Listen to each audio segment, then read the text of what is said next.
नमस्कार, एजुकेशन नगरी की खास पेशकश एजुकेशन बुलेटिन में आपका स्वागत है। मैं हूं ललित वर्मा। चलिए और करते हैं आज की बड़ी खबरों की ओर। ओएमआर शीट घोटाले का खुलासा होने के बाद अब परीक्षा एजेंसियों पर बड़े सवाल खड़े हो रहे हैं। बीजेपी जहां कांग्रेस को घेरने में लगी हुई है, तो वहीं कांग्रेस इस कार्रवाई की टाइमिंग को लेकर सवाल खड़े कर रही है। सचिन पायलट, गोविंद सिंह डोटासरा इसको लेकर सवाल पूछ चुके हैं, तो वहीं पूर्व सीएम अशोक गहलोत ने भी सोशल मीडिया पर पोस्ट करते हुए अपनी प्रतिक्रिया दी है।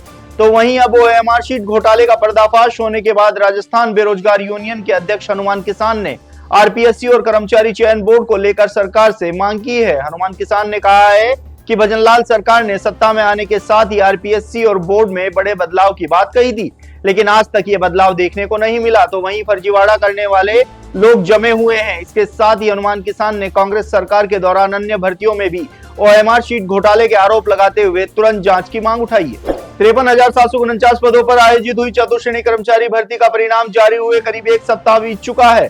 तो वहीं अब अभ्यर्थी जल्द से जल्द दस्तावेज सत्यापन प्रक्रिया शुरू करने की मांग उठाने लगे हैं, लेकिन बोर्ड अध्यक्ष की ओर से साफ कर दिया गया है कि चतुर्श्रेणी कर्मचारी भर्ती के दस्तावेज सत्यापन में अभी वक्त लग सकता है। परीक्षा की नोडल एजेंसी शिक्षा विभाग है, जो इस समय बोर्ड परीक्षाओं में व्यस्त है। तो वहीं बोर्ड की करीब आधा दर्जन भर्ती परीक्षाओं को पूरा करने के बाद ही चतुर्श्रेणी कर्मचारी भर्ती प्रक्रिया को आगे बढ़ाने का काम किया जाएगा। इसके साथ ही बोर्ड अध्यक्ष ने संकेत दिए हैं कि तृतीय श्रेणी शिक्षक भर्ती में भी नियुक्ति प्रक्रिया होने के बाद ही चतुर्श्रेणी कर्मचारी भर्ती की नियुक्ति प्रक्रिया पर काम किया जाएगा। ऐसे में चतुर्श्रेणी कर्मचारी भर्ती में दस्तावेज सत्यापन के बाद नियुक्ति प्रक्रिया में अभी काफी समय लगता हुआ नजर आ रहा है। साल 2018 की 3 भर्तियों में ओएमआर शीट घोटाला उजागर होने के बाद अब कई परतें खुलती हुई नजर आ रही हैं, जो कर्मचारी चयन बोर्ड की कार्य प्रणाली पर बड़े सवाल खड़े करती है।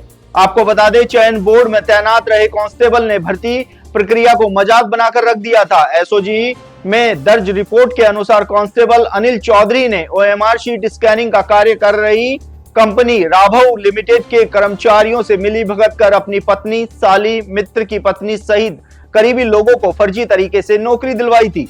रिपोर्ट में यह भी सामने आया है कि तत्कालीन बोर्ड अध्यक्ष बीएल जाटावत को इस मिलीभगत की पूरी जानकारी थी, लेकिन इसके बाद भी उन्होंने इन अभ्यर्थियों को नियुक्ति दे दी। इस पूरे मामले में ओएमआर शीट खाली छुड़वाई जाती थी, जिसको बाद में भर दिया जाता था। ऐसे में अब इस पूरे मामले के खुलासे के बाद एसओजी अन्य भर्तियों में भी फर्जीवाड़े की जांच में जुट गई है।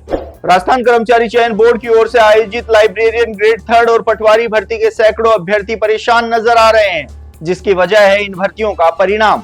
आपको बता दें कि 648 पदों पर आयोजित हुई लाइब्रेरियन ग्रेड 3 भर्ती में प्रोविजनल मामलों के चलते अंतिम परिणाम अटका पड़ा है। अभ्यर्थियों ने आरोप लगाया है कि विभाग और बोर्ड की ओर से प्रोविजनल सूची को क्लियर करने में देरी हो रही है, जिसके चलते अंतिम परिणाम में देरी हो रही है। वहीं बोर्ड के चक्कर काटने पर अभ्यर्थियों को संतोषपूर्ण जवाब नहीं मिल रहा है। तो वहीं 3,705 पदों पर आयोजित हुई पटवारी भर्ती के करीब 250 से 300 अभ्यर्थियों की प्रोविजनल सूची क्लियर नहीं होने के चलते सभी अभ्यर्थियों का जिला आवंटन भी अटका हुआ है, जिससे नियुक्ति में देरी हो रही है। ऐसे में दोनों ही भर्ती के अभ्यर्थियों ने जल्द से जल्द प्रोविजनल मामलों को निस्तारित करते हुए भर्ती को पूरी करने की मांग तेज कर दी है। इस समय राजस्थान कर्मचारी चयन बोर्ड की विभिन्न भर्ती परीक्षाओं की आवेदन प्रक्रिया जारी है, लेकिन बोर्ड की ओर से आवेदन करते समय किए गए बदलाव के चलते अभ्यर्थी खासे परेशान नजर आ रहे हैं। ओटीआर में दस्तावेज अपलोड करने में आ रही समस्याओं के चलते बड़ी संख्या में अभ्यर्थी आवेदन करने से वंचित रह रहे हैं। तो वहीं एक बार एक दस्तावेज अपलोड होने के बाद दूसरा दस्तावेज अपलोड नहीं हो पा रहा है। हालांकि अभ्यर्थी द्वारा बोर्ड को इन समस्याओं से अवगत कराया जा चुका है, लेकिन बोर्ड की ओर से हर बार कोई समस्या नहीं होने का हवाला दिया जा रहा है, जिसके चलते अभ्यर्थी परेशान है। अभ्यर्थियों ने आरोप लगाया है कि बोर्ड युवाओं की समस्याओं पर ध्यान नहीं दे रहा है, जिसके चलते वे आवेदन करने से वंचित रह रहे हैं। ऐसे में युवाओं ने जल्द से जल्द ओटीआर की समस्या को दूर करने की बोर्ड से गुहार लगाई है। तो ये थी शिक्षा जगत से जुड़ी तमाम बड़ी खबरें। कल फिर से आपके साथ रूबरू होंगे, तब तक के लिए नमस्कार।